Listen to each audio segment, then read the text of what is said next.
السلام علیکم ورحمۃ اللہ وبرکاتہ۔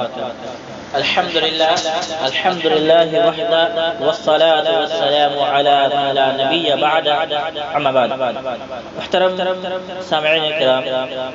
آج کے نشست کا عنوان ہے رمضان المبارک میں کیے جانے والے اعمال۔ سامعین کرام، رمضان المبارک کا مہینہ ہم پر تمام تر برکتوں، فضیلتوں، خصوصیتوں کے ساتھ سایہ فگن ہے۔ تو آئیے ہم دیکھتے ہیں کہ جب رمضان المبارک کا مہینہ نصیب ہو تو ہم اس مہینے میں کون سا عمل کریں، یا اس مبارک مہینے میں کون سا عمل ضروری ہے۔ سامعین کرام، سب سے اہم عمل اس مہینے میں جو ہے وہ روزہ ہے، کیونکہ روزہ ہر مکلف مسلمان پر فرض ہے۔ جیسا کہ فرمان باری تعالی ہے، اللہ تبارک و تعالی فرماتا ہے یا ایھا الذین آمنوا کتب علیکم الصیام کما کتب علی الذین من قبلکم لعلکم تتقون، کہ اے ایمان والو، تم پر روزے فرض کر دیے گئے ویسے ہی جیسے تم سے پہلے لوگوں پر فرض کیے گئے تاکہ تم تقوی کی راہ اختیار کرو۔ اور فرمایا فمن شہد منکم الشہر فلیصمہ، بس جو شخص بھی اس مہینہ کو پائے تو وہ اس کے روزے رکھے، یعنی جو رمضان المبارک کے مہینے کو پائے تو چاہیے کہ وہ رمضان المبارک کے مہینے کے روزے رکھے۔ سامعین کرام، اسی طریقے سے اس مہینے میں جو خاص عمل ہے وہ ہے قیام اللیل، یعنی نماز تراویح کا اہتمام۔ جیسا کہ نبی اکرم صلی اللہ علیہ وسلم نے تراویح کی، قیام اللیل کی فضیلت بیان کرتے ہوئے فرمایا من قام رمضان ایمانا واحتسابا غفر له ما تقدم من ذنبه، کہ جو شخص ایمان کے ساتھ اور اللہ کی رضا کو طلب کرتے ہوئے رمضان کا قیام کیا، اس کے پچھلے گناہ معاف کر دیے جاتے ہیں۔ سامعین کرام، اسی طرح رمضان المبارک میں جن اعمال صالحہ کا زیادہ اہتمام کرنا چاہیے ان میں سے ایک عمل تلاوت قرآن مجید ہے، کیونکہ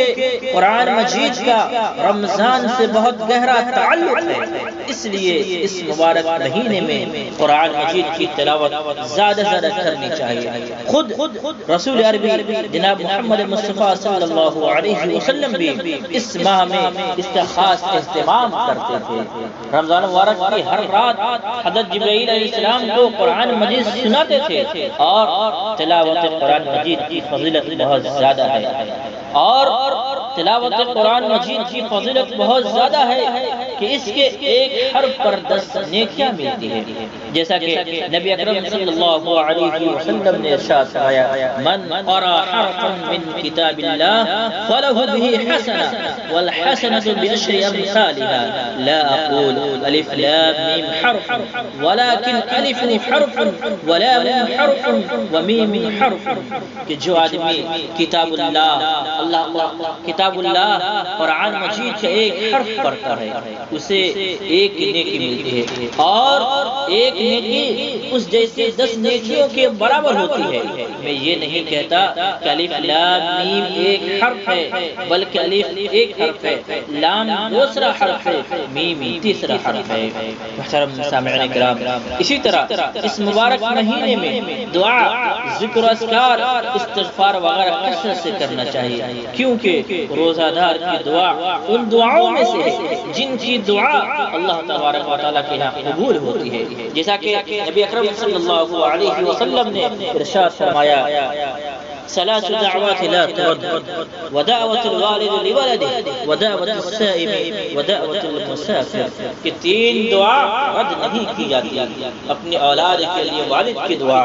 اور روزہ دار کی دعا، اور مسافر کی دعا۔ محترم سامعین کرام، اسی طرح اس مبارک مہینے میں خیر کے کام میں بھی بڑھ چڑھ کر حصہ لینا چاہیے، صدقہ اور دیگر نیکیوں کے کام میں سبقت لے جانے کی کوشش کرنی چاہیے، کیونکہ خود رسول عربی صلی اللہ علیہ وسلم اس مبارک مہینے میں خیر کے کام، خیر کے تمام کاموں کی طرف سبقت لے جاتے تھے، جیسا کہ حضرت ابن عباس رضی اللہ عنہ کا بیان ہے، فرماتے ہیں کہ نبی اکرم صلی اللہ علیہ وسلم لوگوں میں سب سے زیادہ خیر کے کام کرتے تھے، اور آپ سب سے زیادہ خیر کے کام رمضان المبارک میں کرتے تھے، جبکہ حضرت جبرائیل آپ سے ملتے اور حضرت جبرائیل آپ سے رمضان مبارک کے ہر رات کو ملتے، اور دوران ملاقات نبی کریم صلی اللہ علیہ وسلم انہیں قرآن مجید سناتے، لہذا جب حضرت جبرائیل ملتے تو آپ صلی اللہ علیہ وسلم تیز ہوا سے بھی زیادہ جلدی کرتے تھے،